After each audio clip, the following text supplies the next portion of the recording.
20 years can erase a face, but never a shadow. The small town of Millbrook, Pennsylvania hadn't changed much. Same diner on Main Street, same church bells at noon, same people living the same lives. But when the woman in the gray coat stepped off the Greyhound bus that cold November evening, something felt different, like the air itself remembered her, even if no one else did. Sarah Mitchell walked slowly through the streets she once knew by heart, her worn shoes clicking against the cracked pavement, her eyes scanning faces that should have been familiar, searching for someone, anyone who might stop and say her name. But there was nothing, only blank stares and hurried footsteps moving past her like she was invisible. She stood outside Henderson's General Store, where she used to buy candy with her sister every Saturday, pressing her palm against the cold glass, watching Mr. Henderson, now hunched and gray, rearrange cans on a shelf. And when she pushed open the door, the bell chimed just like it always had. But he looked up at her with polite confusion, asking if he could help her find something, and she realized he didn't know her at all. "It's me," she whispered. "Sarah."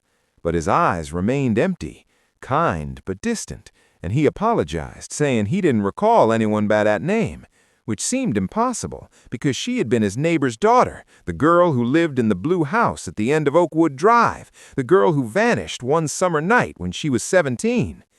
She left the store without buying anything, her hands trembling as she pulled her coat tighter, walking toward the house she grew up in, the house that should have been filled with memories of her mother's laugh and her father's rough hands fixing things that broke. But when she arrived, a different family's car sat in the driveway, different curtains hung in the windows, and a little boy played in the yard where she used to plant flowers with her sister, Emily. Sarah stood behind the old oak tree, watching, wondering if Emily still lived in town, if her parents were still alive, if anyone had looked for her after that night, and the weight of those 20 years pressed down on her chest like stones. She walked to the town library, the one place that kept records, that remembered everything, even when people forgot, and she asked the librarian, a young woman she'd never seen before, for old newspapers from 2 decades ago, specifically from August 2005, and as she scrolled through the microfiche, her heart pounding, she found it, the headline that confirmed her worst fear. Local teen Sarah Mitchell found dead in warehouse fire. Family mourns tragic loss.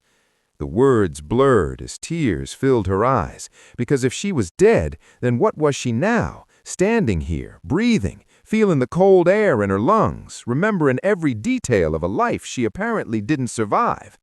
She ran from the library, her mind spinning, trying to make sense of the impossible, and she headed toward the old warehouse on the edge of town, the place where teenagers used to sneak to smoke and drink, the place she remembered going that night with her boyfriend, Derek, the place where everything went dark. The building still stood, abandoned and crumbling, its windows broken like empty eye sockets, and as she approached, flashes of memory hit her.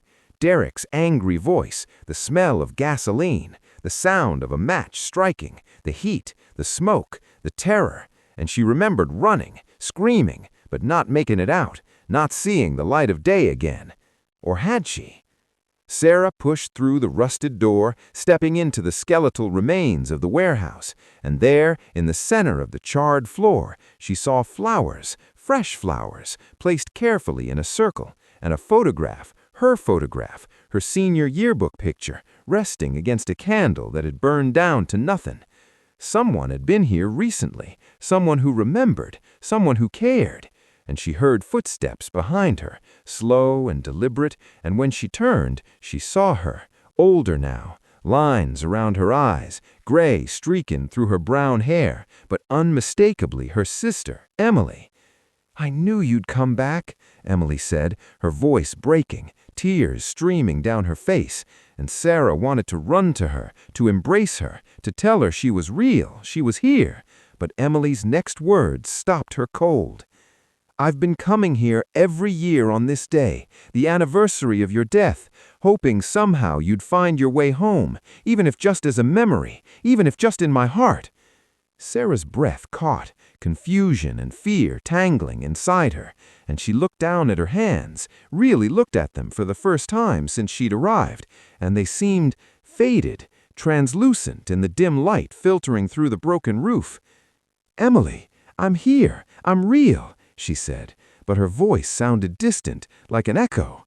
And Emily didn't respond, didn't react, just knelt down by the flowers and began to speak to the photograph, telling it about her life, about their parents who had passed away 5 years ago, about how she named her daughter Sarah, about how she never stopped missing her sister. The truth settled over Sarah like a final breath. She hadn't escaped that night, hadn't survived, hadn't lived the last 20 years. Instead, she had been caught in some in-between place, a space where the dead wander when they can't let go, when love or regret or unfinished business tethers them to the world they left behind. She had returned, not in flesh but in spirit, drawn back by the pull of home, by the need to be remembered, to be seen. But the cruel reality was that the living couldn't see her, couldn't hear her, couldn't know she was standing right there, reaching out with hands that could no longer touch. Sarah watched her sister cry, watched her place new flowers among the old, watched her stand and walk away, back to a life that continued without Sarah in it.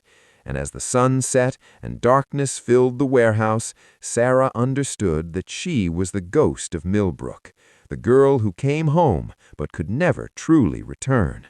And the only recognition she would ever receive was in the tears of those who loved her, in the flowers placed on the anniversary of her death, in the whispered name that meant she hadn't been forgotten, even if she could never be seen again.